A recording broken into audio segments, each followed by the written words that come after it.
Oh, and welcome. Welcome to the Howard Eskin Show.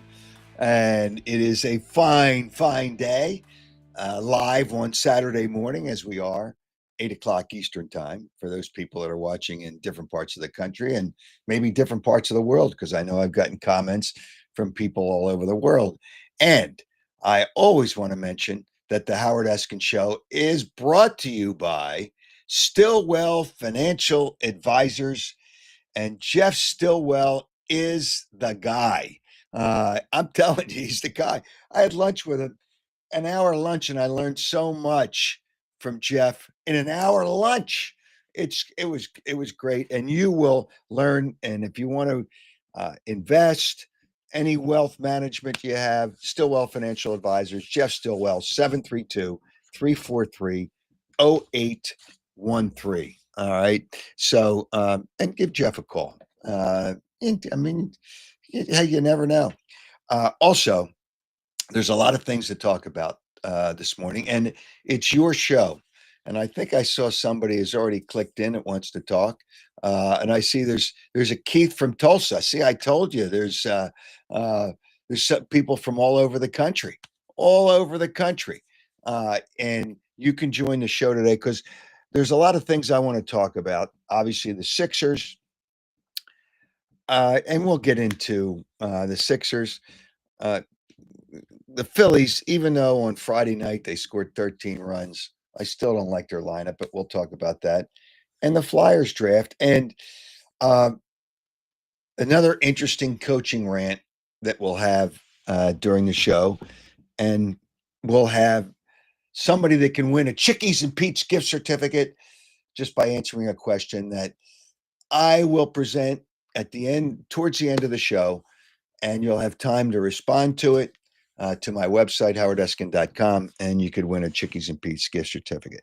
We'll give you our winner shortly. But first, before I start getting into the things that I want to get into, I want to tell you about Audi Westchester. Audi Westchester has a great, when I say great, capitalized Greate. Did I spell that right? I'm not like the mayor of Philadelphia, because she can't even spell Eagles. But this is a great deal. 2025 Audi A3 Quattro for only $439 a month, or a new 2025 Audi A5 Sportback for only $529 a month. All you need is $2,500 down. Not a lot to put down, plus taxes and registration fees to lease the new 2025 Audi A3 or the A5 Sportback, 36 months, 7,500 miles per year. Audi Westchester, 1421 Wilmington Pike. Special offer won't last much longer. A new 2025 A3 Audi, $439 a month, or a new 2025 Audi A5 Sportback, $529 a month. Check it out, AudiWestchester.com. Also, and I know we're rolling into the July 4th weekend next weekend. And if you've waited and you had thoughts about building a pool, Piazza Property Pros, you can check with them, but you might have to wait a little bit, but you're going to miss part of the summer but call them and see. Pool renovation, pool maintenance, excavation, fencing, landscaping. 25 years of experience tells you all you need to know about Piazza Property Pros. And they don't subcontract with their people. That's another good thing. Check it out. Give them a call. They'll work within your budget. 610-566-2608, 610-566-2608. Check them out on the internet, piazzaoutdoor.com. Hey, turn your property into something special, and you can do it with Piazza Property Pros. And you want to save some money? Well, I got a way to do it. Tired of overpaying for your cable? Then you have to cut the cord with Jason. Jason offers an incredible service that will save you money on your monthly TV and internet bill. Here's what people who have hired Jason have to say. He's smart guy who can save you money with TV and streaming, and that was Lloyd. Another endorsement, fine endorsement for Jason. We saved lots, and I have recommended him to numerous other happy cut the cord clients. Marie, another client testimonial, and another one helpful, kind, and a good teacher when you change your TV service. And that's Eden. Obviously, Eden there with his, I would assume it's his wife. And there's so many endorsements. People love to cut the cord with Jason. For more information, give Jason a call, 215 801 5858. That's 215 801 5858. All right. There's some things we want to talk about. And I see there's people that have already want to join the program, and I'm going to get to you very shortly. But the Sixers, I talk to people. If you draft 3, everybody's all excited about VJ Edgecomb, and they probably should be because it was the 3rd pick in the draft. Better not screw it up. Although the Sixers have screwed up a lot of draft picks, and they've screwed them up over years. The one that I thought was the biggest stiff at 3, when they drafted at 3, was Jahlil Okafor. I don't even think he's in the league anymore. Now, he was drafted 10 years ago, but what a stiff. What an absolute stiff. But again, VJ Edgecomb, everybody tells me he's a great, great, great player. And that's good because he should be a great player. The problem the Sixers have is they still have Joel Embiid, who's never going to be healthy 3 more years. Paul George, who apparently is lazy and says it's his health, takes games off. It's just, we know VJ Edgecomb is good. But they have so many guards. They just drafted a guard last year. At least this guard, VJ Edgecomb, has a little more side. Let's hear what Daryl Morey had to say about picking VJ Edgecomb. So I really like, how things are shaping up. I think we'll have one of the best backcourts in the league, with Grimes and Maxey and Jared McCain and now VJ. So I do think, like, the way the NBA is going, I think you saw some of these teams playing dynamic, up tempo with multiple guards that put the defense in jeopardy. And, we do have to have our main guy in the middle. I felt for the players and Coach Nurse, specifically last year, trying to put a defense on the floor with Joel out. And, obviously Drummond was hurt. So we didn't, Bona stepped up late, which was exciting. But it's very hard if you have like a bunch of dynamic guards, it's hard to make it all work if you don't have a big in there who's making things hard on the. You know what? Now here's the deal. I think they have you're going to have to, at some point, not keep all of them. But when Daryl Morey, they have too many guards, shooting, point, whatever it is, that they're interchangeable nowadays anyway. But where does Jared McCain come in? He's a shooter, but if VJ Edgecomb is that good, then what's McCain going to do? But here's the thing that I love when Daryl Morey always tells you. He hypes everything up. He said, this quoting Daryl Morey, we have one of the best backcourts in the NBA. You know how many good backcourts there are in the NBA? It's just, there's a lot of good teams out there. There are a lot of good teams. But remember when Buddy Hield came here? Oh, we have the best 3-point shooter in the NBA. He lasted here 1 year and he was gone. It's just something about playing here. He's done a nice job. He moved on and he's done a nice job, but he always overhypes. All right. Daryl Morey was asked about a medical update for Joel Embiid. And here is con job number 2. Let's hear. Update time. Spoke to Joel today. He's very engaged, attacking rehab, doing everything he can to be out there. He had a meeting with Dr. Glashow this week. all things, to use the NASA term, nominal. Things are going well and expected, and we expect that to continue. So ready for camp. Yeah, I mean, things are on track to be ready right around there. Yeah. Things are on track to be ready right around there. Joel Embiid's not going to be ready for camp. I mean, and he's not going to participate in camp for, whatever. It's just, he always gives you these things. He's trying to get people, they're not doing well, it's not their fault. It's not the people that work in the office. Ticket sales for season tickets are way down. So he's trying to put, oh yeah, Joel Embiid should be ready for. I'll tell you if I was wrong. But he will not be ready for camp.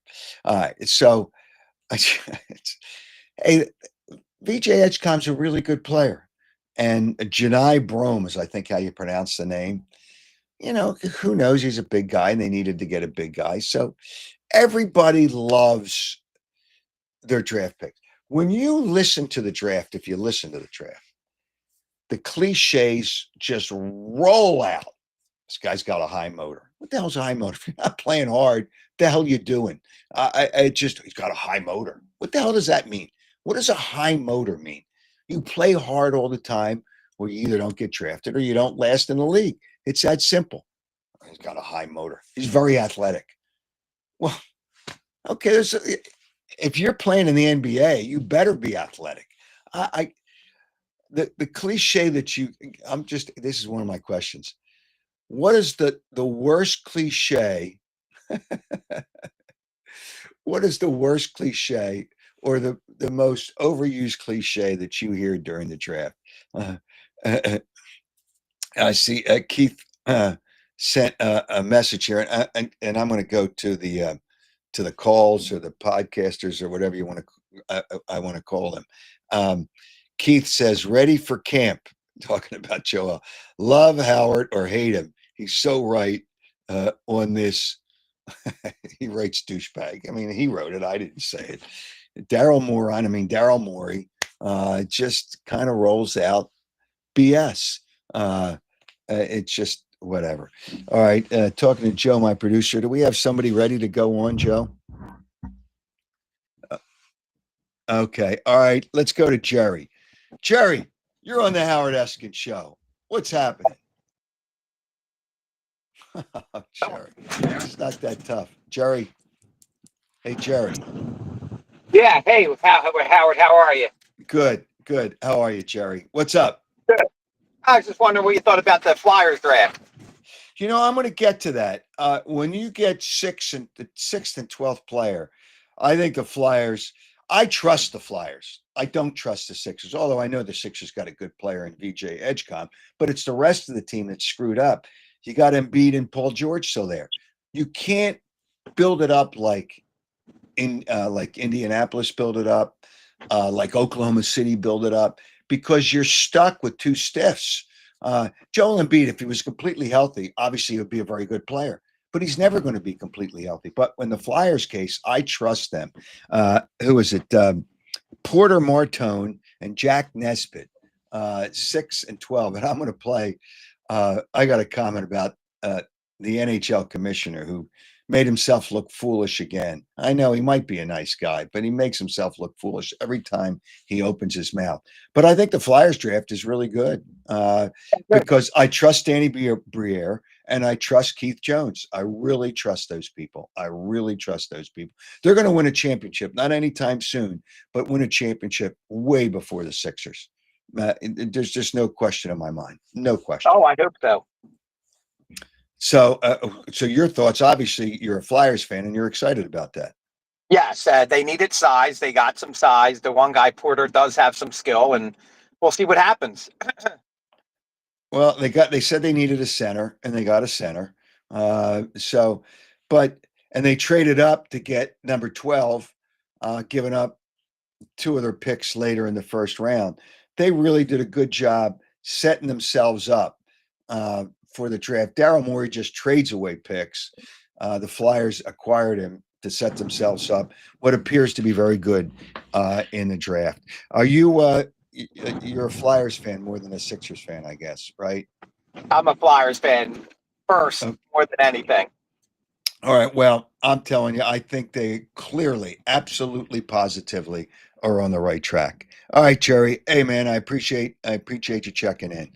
Yep. This Howard. Saturday, I'm going to try to make Saturdays until we get to football season because I'm going to have Mark. I'll have Mark Lawrence on during football season, but I'll still try to engage people being a part of the show. Is a somebody wrote is Ted in a comment here. Uh, is AI telling Daryl that Embiid is going to be ready for camp? That's not Allen Iverson. Remember, Daryl Morey admitted that he uses AI to help evaluate players. It's just, I see Keith, the Flyers. Yeah, we agree on the Flyers. All right, Joe, do we have somebody else there? All right, let's go to Cowboy Jim and see what this nitwit moron and dope altogether has to say. I see you got your hair. You combed your hair this morning. At least I know how to. At least I know how to work this the camera and Yeah. everything like that. Well, Not like those other morons. some people may not want to be on camera. So hey, listen. As long as they get the audio properly, I'm okay. If people don't want to be on camera, that's okay. And if they just want to talk to me, that's okay too. Well, it takes a Cowboy fan to get things right. So Yeah. Okay. hey, handsome, in your own mind, how's it going? Yeah. Everything good? You know, I've never had a bad day in my life. I've had some bad moments, and one of them's right now. But go ahead. All right. Before I get to the Phillies and ranking the greatest NFL coaches, do we really need 2 more hockey games? I mean, come on. It goes into June. Nobody cares about hockey in June unless it's the Flyers. I didn't even. You know what? You're telling me something because I haven't paid attention to the schedule. They added 2 games to the season. The 26-27 season, they're adding 2 more games. Now, not this year, but next year. Next year. But yeah. Do we? Come on, Howard. I mean, well, the NFL. Wait a minute. The NFL is going to add They've added 1 more, and they're going to add by next year. I would bet there would be. I would bet there would be another game and have 18 to make it an even number. So I see like the NHL and almost the NBA almost being year round. I mean, this is what it's come to. I mean, it's just, yeah. Well, they do it but they need the money. Well, the NFL doesn't need the money. The NFL makes so much money, they just print it. But the NHL, unless a team gets to the second round of the playoffs, they can't make money. Most of them can't make money. The New York team might. Because it's New York. Well, actually, maybe just the Rangers. I don't know about the Islanders, but the Islanders, they got a good player in the draft as well. And now back to the Phillies here. As we can see, the Phillies, you never know what you're going to get from night to night. But I mean, the rest of the NL East is collapsing. I mean, the Mets, the Braves. I mean, which means the Phillies are going to probably make the playoffs, but then they're going to have to go play some good teams. And it's just infuriating watching them. You never know what you're going to get every night.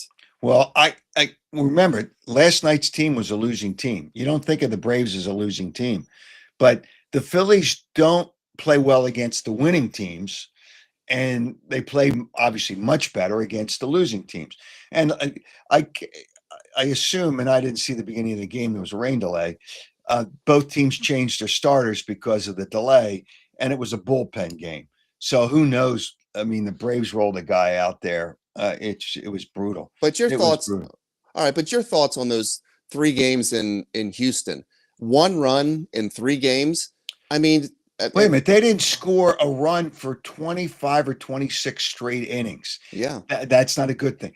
They only scored runs in 3 of the previous 36, and only in 3 innings of the previous 36. The Phillies, I do not like the Phillies lineup. I don't like their offense. They can't score unless they hit home runs. And last night it was a joke, but I think they had 4 or 5 home runs. When I say last night, Friday night, whenever you're watching this, but I don't like their lineup. They're not they're a good team, but I don't think they're a World Series team. I agree. I agree. It's just that Houston series it told people a lot about what the Phillies really are. Yeah, I mean, again, I just don't like their lineup. And Bryce, I'll just say, I heard from within the Phillies organization, some people think that they're a better lineup without Bryce Harper in there, which is amazing when you think about it. But the Bryce Harper of this year, they might be better. And he's got 6 more years after this year. He swings for home runs, and that's why I think he gets hurt, because it's such a powerful swing. And he just, I said I don't think he's a Hall of Famer right now, but everybody gets into the Hall of Fame these days. But he's only got 345 home runs. That's a lot, but that's not Hall of Fame. Well, like they say, the Nationals won the World Series after he left. Well, and the other thing, he's only driven in 100 runs twice, only 2 seasons in his 14-year career. And I can't see him doing it again. Is he the Joel Embiid of the Phillies? No, he's been hurt 3 of the last 4 years, but at least he plays hard. He plays hard. Joel Embiid doesn't play hard all the time. So no, I would not. There's not a lot of people at that level that I would compare to Joel Embiid. All right, can I just real quick? Real quick, the greatest please. NFL coaches of all time. It's really hard to choose.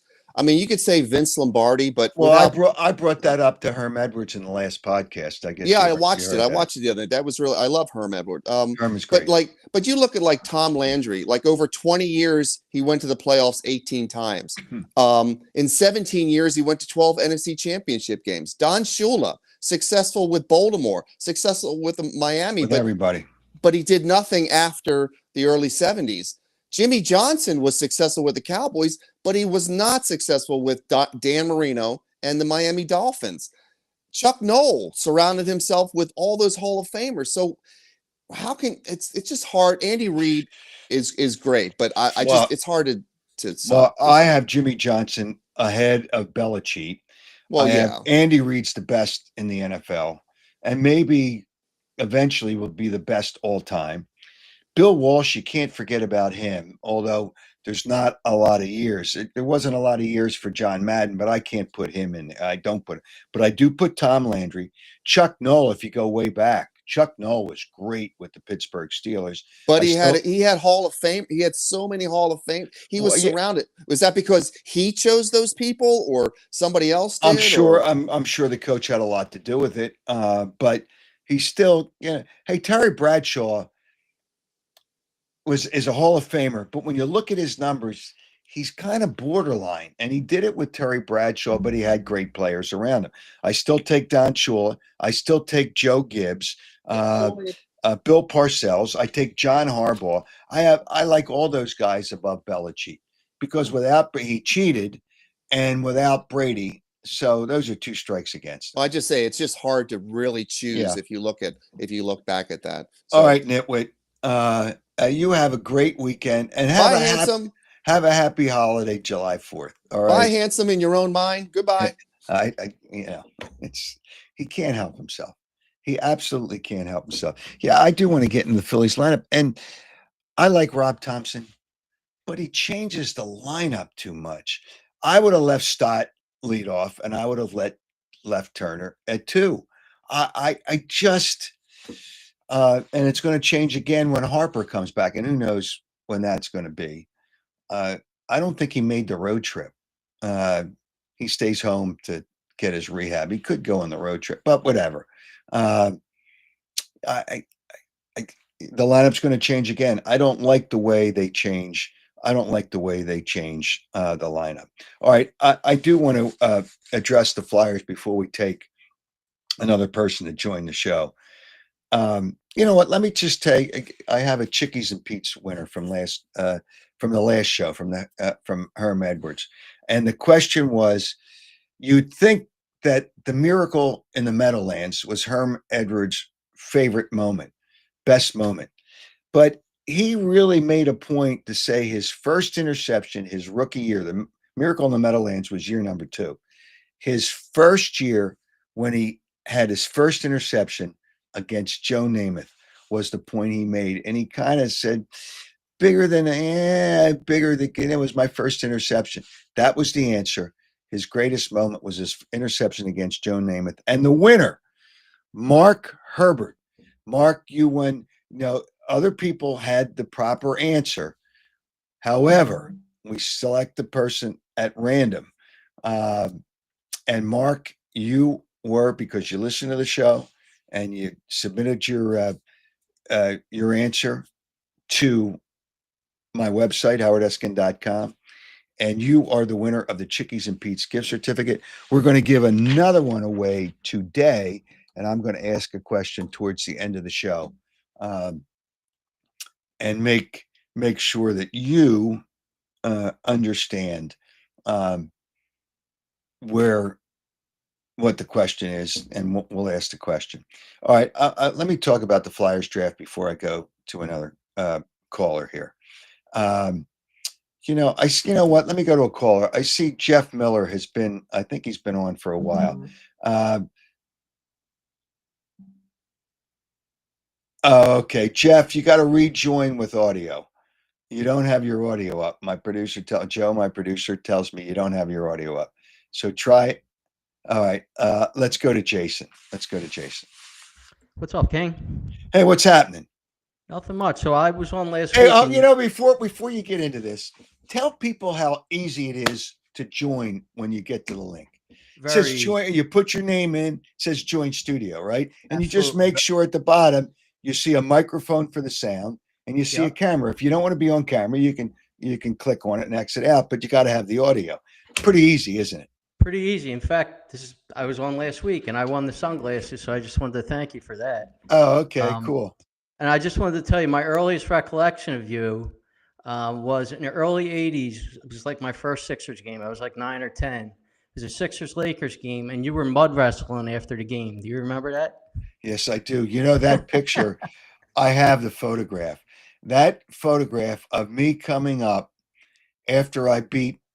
There were professional women mud wrestlers. They were professionals. And I pinned both of them, and I came up out of the mud like this. Now, I was a lot heavier. One of Pat Williams' books has the photograph in the book. Oh, wow. And I guess it's on the internet somewhere. But yes, I do remember it. And you know what? There was people in the first row they were watching. One of those was John Nash, and I don't know if he was the general manager of the Sixers at the time, and David Montgomery, who was at one point the president, may rest in peace, David, great guy, was there. And I think after I was done, and I went over and hugged one of them with mud all over. It took me an hour to get the mud off, but whatever. All right, that was an unbelievable. I actually remember the date, February.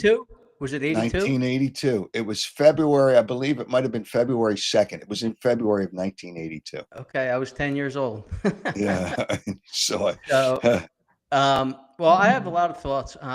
Phillies especially, but I have a Flyers and Sixers thought too. But I'll start with your Phillies question. Okay. I think this team is actually built for the playoffs, Howard. And I think it's through the strength of their starting pitchers. Right. I mean, their top four is as good as, if not better than, any other in baseball. Right. I do think the lineup has too many impatient, streaky hitters, and it needs to be tweaked, and especially in center field. Like the Marsh and Rojas experiment is not working. Right. Well, here's the bottom line. Their outfield is below major league level when you take all three of them together. I mean, Castellanos is good player, but obviously not a good defensive player, but you can live with that. Harper should have stayed in right, and they should have signed Rhys Hoskins, but Bryce Harper wanted to play first base, and the Phillies said, okay. That's what should have happened. Now, eventually they say, well, he might go back. If they get a first baseman, he might go back to the outfield, which would make it better. But Rojas and Marsh are at best fourth and fifth outfielders not even on all major league teams. Rojas probably wouldn't be in the big leagues, and Marsh would be a fourth or fifth outfielder, at maybe fifth on a lot of teams. They're just not good enough. I mean, that was a bad trade, regardless of what you traded. That trade, he should be on the hot seat for that trade. Logan O'Hoppe is one of the best young catchers in baseball. Yep. And Marsh, he left two holes with that trade, basically. Like, I mean, Marsh is not a starting outfielder. And like I said, O'Hoppe, They need a backup catcher also. Like they need a veteran backup catcher. They've neglected that position for a couple of years now. And Real Muto is not the same player that he used to be. And if he plays less, maybe he would get back to, the level that he was I don't before. know I don't know if I would re-sign Real Muto. He said he'd take less money. What's less money? He's making what, 23 million now? But What's here's less the money? problem. What's he going to take? 15? I wouldn't pay him 15. Here's the problem though, Howard. Who's your catcher? They don't fall off of trees, good catchers, right? Yeah, He's the a one good they have defense. now, um, they're okay with the one they have now, but he's got to stay healthy. You're not worried about the offense because you're not worried about the offense with Riamulto. So what's it? Marchand is Marchand. yeah. I mean, he's a good catcher, but hey, I would keep him, and then you bring Stubbs back up to be your backup. Stubbs not going to hit, but he can catch. Hey, listen, Riamulto. You notice when he tries to throw to second base now. Now the new thing is he started with the knee. Okay, a lot of guys do that, but Yep. it's not good for for blocking breaking balls. Right. But you notice he bounces the ball to second base. Yep. I don't know if he can't. He feels like he can't get it there. It doesn't lose much, but he hops it to second base, and that's by design. I just I think the way the ball, like the level, the carom of the ball coming off the turf leads to a good position for the middle infielder to catch the ball and make the tag. So yeah, I but think I think he does that purposely. yeah. Well, I'm not. I do not. I do not like the lineup. I do not like the lineup. I mean, they What got do some you good players in there. I do not like the lineup. what do you think if they call up Crawford and then maybe like add a right-handed hitting Apparently, they're not bat? ready. I mean, the pitching in the minor leagues is so awful. Maybe they don't think he's ready for major league pitching yet, and they don't want to bury him yet. If Crawford doesn't come, Crawford will probably be up in September at the worst, but it'll still be next year at the latest. At the latest, my producer dug up the picture. That's awful. That's crazy. That is awful. Yeah, I was a little heavier. That was a little heavier then. I I remember went. I remember when Croce had a show leading into your show, and he used to make pig noises before you came on. You remember that? Well, the thing is, I went into TV shortly thereafter that in '82, and before I forget when Channel 3 hired me, but I was on the air. The first time I was on the air, it was September 20th, 1982. But I lost about 50 some pounds before I went Yeah, on my own. They didn't tell me, but I just had to have some respect for myself. But there, picture. that's great. Hey, Jason, thanks for jumping in. Always welcome, and thanks for being a listener and a viewer of the Howard Eskin Show. Thank you. Thanks, King. All right, take care. Yeah, I don't know what the Phillies. I don't know what the Phillies are going to do with Crawford. That's interesting. All right, I want to, before I get to another person here, I want to deal with the Flyers draft, which our first caller. I had somebody said he misses me on the radio. I mean, this is better than the radio because you can listen to it on your radio, and less and less people are listening to the radio. I mean, it's gotten so bad. Radio's gotten so bad. I'll just say the company I used to work for was running ads on one of their premier stations in drive time in the morning, running an ad to sell ads. It's just radio is kind of, when you run an ad to sell ads, that means you're struggling a little bit. This is the new form of media, the podcast. So, it's just, it is what it is. And my sponsors know that their commercials live forever because the podcast lives forever. On the radio, when they podcast their shows, they take the commercials out. So what can I tell you? All right, let me deal with the NHL draft. The NHL tried to spruce it up by getting celebrities to make the picks for different teams. The Flyers picks were made by Charles Barkley and Brandon Graham, the first round picks, which was nice, two prominent people. But listen to Gary Bettman before Charles Barkley makes the pick. And I had a friend of mine sent me a text, friend on the West Coast who gets up and listens to the show. I'll just say that, well, I'll read his text after, or I'll tell you about his text after we hear the, to announce the Flyers' first round pick, the first pick at number 6. Here we go. So making this selection for the Flyers, a legend in Philly, probably next to Rocky, their most famous athlete, an NBA analyst, a great friend to the NHL, and a great friend of mine, coming to us from Chicago, Sir Charles Barkley.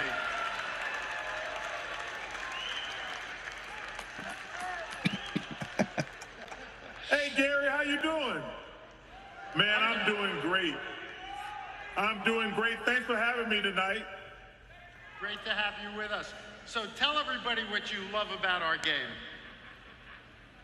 Well, there's no BS that goes on in hockey. They don't have load management. They just want to get their name on the Stanley Cup. I admire these guys. I respect them. They just want to win the Stanley Cup. And at the end of the day, that's all sports should be. And we're all trying to win the championship. But if you give it your best, that's all you can do. That's why I love the hockey, their mindset. We love that you're a fan of the game. We have some business to do. Why don't you make the pick? Well, Gary, number one, I want to thank you for being a friend. You've been a friend a long time. Thanks, and I want Charles. to say welcome back to Philadelphia, Rick Tocchet. And with the 6th pick, my Flyers take Porter Martone from the Brampton Steelhead. You know what? Here's what I want to address. It's okay Charles makes the pick. Charles really is a hockey fan. I know that he really is a hockey fan. But Gary Bettman, every time he opens his, I know he's probably a nice guy and he probably does some good things for the NHL as their commissioner, but don't open your mouth. Don't try to ad lib. Stay on script. It's just, you know, a friend of mine sent me a text that Pat Williams told it, said this when Gary Bettman was announced as the new NHL commissioner. I gave Gary a puck once. He spent all day trying to open it. Pat Williams was a jokester. But here's the deal. Gary Bettman, it's just ridiculous. He said the most famous athlete next to Rocky, Charles Barkley. Well, number one, Rocky was not an athlete. He was a he was a movie character. He was a movie character. He's not an athlete in Philadelphia. Rocky was famous because of the movie, and it was done in Philadelphia, but he was from Philadelphia. But no. But the most famous athlete, this is where you got to say, whoa, whoa, whoa, whoa, whoa, whoa. Most famous. Charles is maybe one of the most, if not the most personable athlete, although Brandon Graham's up there too as far as personable. But famous athlete, did he forget? Let's go through the sports, or let's start with hockey. Did he forget about Bobby Clark and Bernie Parent? I know that goes way back, but they won Stanley Cups.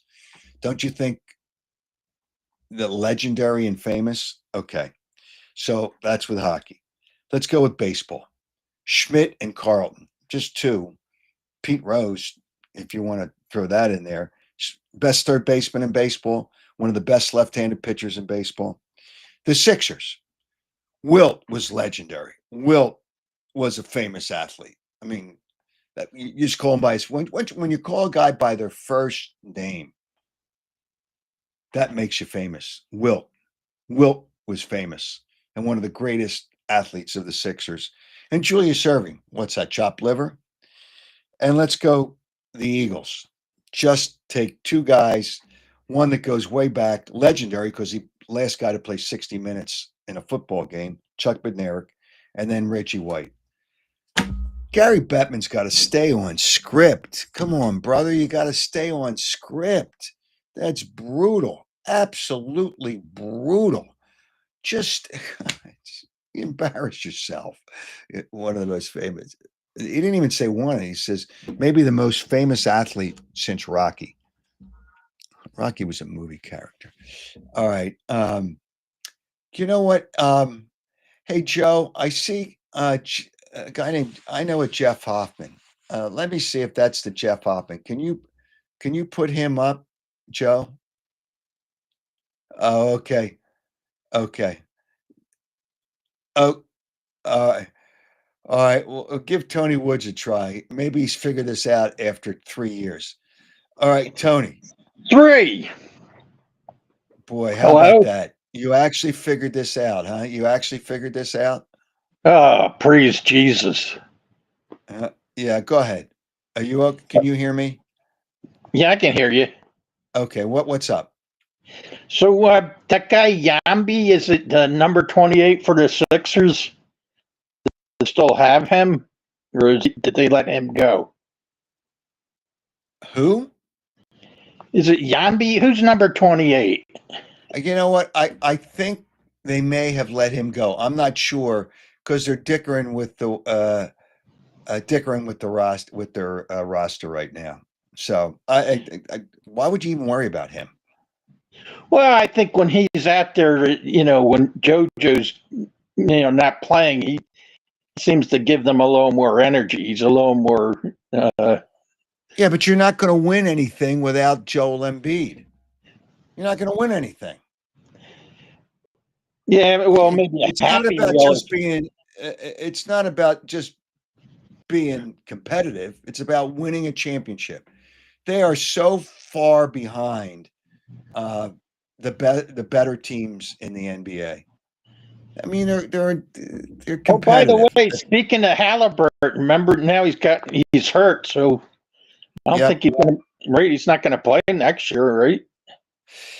He's going to it'll be a struggle to get him back before the end of the season. So, what do you think the Sixers need to do? Forget about Indy. There's other teams that are better than they are. It's just, and they know what they're doing, putting a team together. Boston realizes where they are, and they're restructuring their team. Right, the Knicks. Yeah.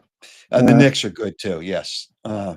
And I see there's a comment here from Scott. You're not going to, and I've said this multiple times, you're not going to win with Embiid. You're not going to win with Embiid. Not going to win with Embiid. All right, Tony, I'm going to ask you a question rather than you rattle off certain things. I'm going to name my top 3 coaches. I asked this of Herm Edwards, and I saw your comments, so I know you were on the show. My top 3 coaches. I'll tell you what, I'm going to name my top 5 coaches because it's hard to just name 3. My top 5 coaches. I'm going to have. Who are your top? Give me your top 5 coaches all time for football. Yes. I'm going to say Landry, Chuck Noll, and who else is Bill Walsh. You know what? They're pretty good. I have one. You forgot Andy Reid. Reid, Tom Landry, Chuck Noll, Joe Gibbs, and Bill Walsh. Yeah, so but here are my top 5. What's that? You had said 3, so. Did I say 3 or 5? Okay, yeah, you told me 3, so that's why I went with 3. All right, that's fine. I'm going to give you my top 5. Reid, Tom Landry, Chuck Noll, Joe Gibbs, right, and Bill Walsh. Those are my top 5. Right. Okay. So, but whatever. All right, Tony. What about Jimmy Johnson and Yeah, Jimmy Johnson's just outside that. I debated between Jimmy Johnson and Shula. And and Shula's there too. Well, if you go to top 10, if you go beyond that, then I take Jimmy Johnson, Shula, obviously Lombardi, Parcells, John Harbaugh. I have them all above Bill Belichick. All above Belichick. Yeah, I think he's in last place on that deal. All right. Hey, Tony, I appreciate you checking in. Thanks, man. You got it right this time. I'm proud of you. All right. See you later. All right. See you, Howard. All right. Who's next, Joe? Who do we got next? Uh, I, somebody I see Scott on a comment here said that Cleveland, New York, and Orlando are apparently better than the Sixers. You know, um, and Keith made a good point when I say about personal. Gary Bettman, Bernie Bryant, one of the most personable and dedicated to Philly sports heroes that Philadelphia has. Yeah, he's right. He's right. Joe, do we have somebody else here? Oh, okay. Oh, yeah. Hey, Jeff, you got to rejoin with audio.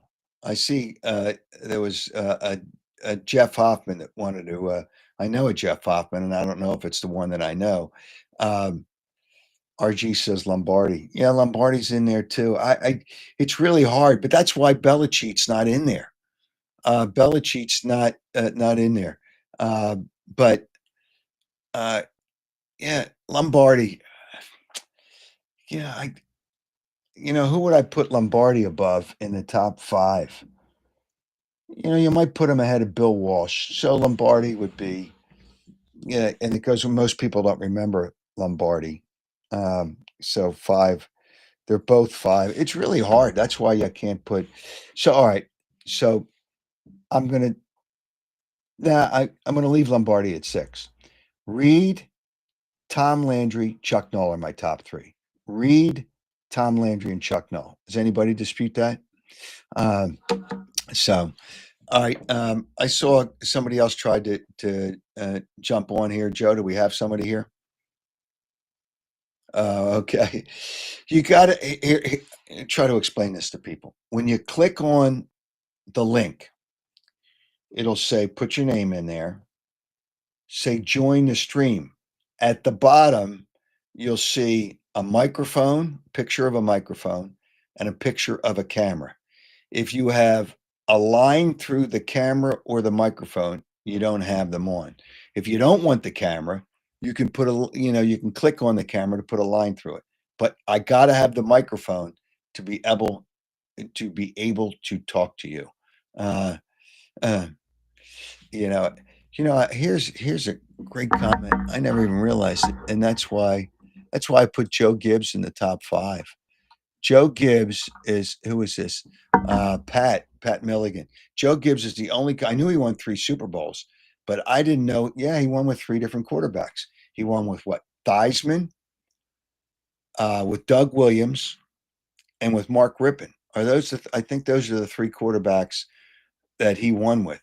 Um, uh, I'm not going to put the comment by Scott. We're talking about coaching football. He can't worry about his girlfriend. Wow, that's amazing. I didn't even think about that. There's coaches that won with different teams, and that's legendary as well. And that puts you in the mix. But that's why I can't have. He had Tom Brady, and he cheated. I can't put him. I can't put him in there. All right. Well, Flyers draft Porter Martone, Jack Nesbitt. I think the Flyers did a great job. I think the Flyers did a great job. And the Sixers, the VJ Edgecomb, I don't know about Yanni Brome. How do you know he was? No, he's big, and all these guys when they come in, they say they're going to play hard, and I get all that. Did we, Joe? Did we play the comments from VJ Edgecom? We just played Maury, right? Did we play we didn't play VJ Edgecom. Okay, let's hear from VJ Edgecom after he was drafted, the Sixers' first pick at number 3. Like I say, I work hard, and everything is paying off. But the work don't stop. Now I'm definitely looking forward to going to Philly, meeting the team, get ready for summer league, training camp, all that. So I'm focused on playing now. I mean, it's been a minute since they won, so just going there and being that piece that's gonna help them get over the hump would mean a lot to me. Would mean a lot to the fans, the owners, all that. So I'm excited to go there, see what we can do. It's the NBA. They ain't gonna promise you nothing. You got, like I said, you got grown men fighting for their jobs, and I'm just going in there. Whatever coach needs me to do, I'm gonna go do. that's it. Whatever coach needs me to do, I'm gonna go do. That requires me coming off the bench, that requires me starting, playing alongside both Maxey and McCain, playing with one of them at the same time. I mean, it don't matter. I'm just going there to play. Whatever, like I said, whatever Coach Nurse need me to do. You know what? He obviously says the right things, but at number 3, I mean, everybody says that he's a really good player, but that's not what the Sixers need. They need to not have Joel Embiid because he's never going to be healthy. And I see a comment from Night Train. If Tony can figure out how to call in, which is a miracle, you're right. Joel Embiid can play 82 games. I would give you 1,000-to-1 odds that Joel Embiid will never, ever play 82 games. Well, nobody plays 82 games, so that's really he's not going to play 82 games. Joel Embiid needs to play at least. I don't know that he's going to play 50 games. That's the other issue, and he doesn't play hard all the time. He doesn't listen to the coach all the time. He's worried too much about his numbers. One of these, I think it was VJ Escom say, I'm playing with, I didn't hear it in that comment. Like Joel Embiid, you're playing with an MVP. Not anymore. You're not playing with an MVP anymore. Hey, listen, the picks may be really good. I just don't know, the structure of the team. There's too many guards to think. And Daryl Morey says they have, probably the best guard combination, one of the best in the NBA. Remember, he said Buddy Hield was the best three-point shooter, and he lasted here a year, and then he was gone. All right, before we go, I got to give you. All right, let me. All right, before we go, I want to play, and I'll give you the question. I want to play. We had Herm Edwards on, which was one of the great coaching rants of all time, but one of the greatest was Jim. Jim Morris Sr. Who was the coach with Arizona? Green. But he just put on a show. I don't think that was real. It was real emotion. Jim Morris Sr. was real emotion. Let's hear from Jim Morris Sr. I'll start off by saying this. Do not blame that game on the defense, okay? I don't care who you play, whether it's a high school team, a junior college team, a college team, much less an NFL team.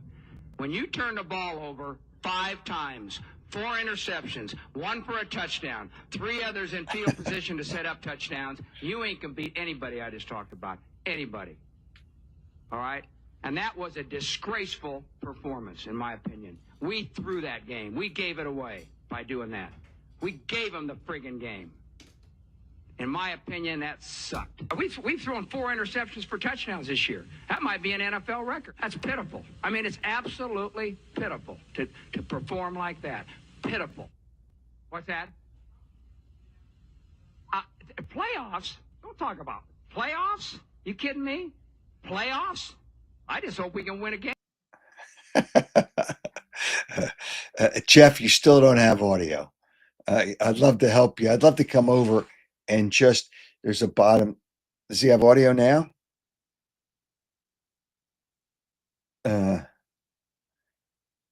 Okay. Just look at the bottom and make sure the microphone doesn't have a line through it. Well, all right. So we can't go. All right. Here's the question. And I made it pretty clear. My top, I'm not going to make it too hard by saying my top 5. To win a Chickies and Pete's gift certificate. Here's the question. My top 3 coaches all time. I know you're not going to probably get them in order, but just give me my top 3. And I gave them to you. I made it clear, my top 3 coaches. My top 3 coaches of all time. And submit it to howardeskin.com. And submit it. We're going to, let me tell you right now, because it's the holiday next week, we're all going to take a break. I'm going to take a week off. I never take time off, but I'm going to take a week off. So I'm going to give you to July 3rd, midnight, July 3rd, even though we're not going to be on until the following week. Midnight, July 3rd, you got plenty of time to submit your answers. So you got not quite a week. Midnight, because nobody wants to submit it on July 4th, on the July 4th weekend. Submit your answer. My top three coaches in the NFL of all time. And I'll give you a hint. Bill Belichick's not even close to being in the top three. So I might have, at some point, I might have to reevaluate Joe Gibbs, but no, well, I'm not going to get into it too much. But anyway, thanks for being a part of the program. Thanks for the people that joined. Getting more people to understand how to do this. When you click on, make sure at least the microphone does not have a red line through it at the bottom. Put your name in, join the studio, and you can be a part of this fine program. Thanks. Everybody have a great week. Like I said, I'm taking the week off. July 4th. Enjoy your July 4th. Be safe. Don't get crazy. Don't do anything really crazy. And be safe. And thanks for being a part of the Howard Eskin Show.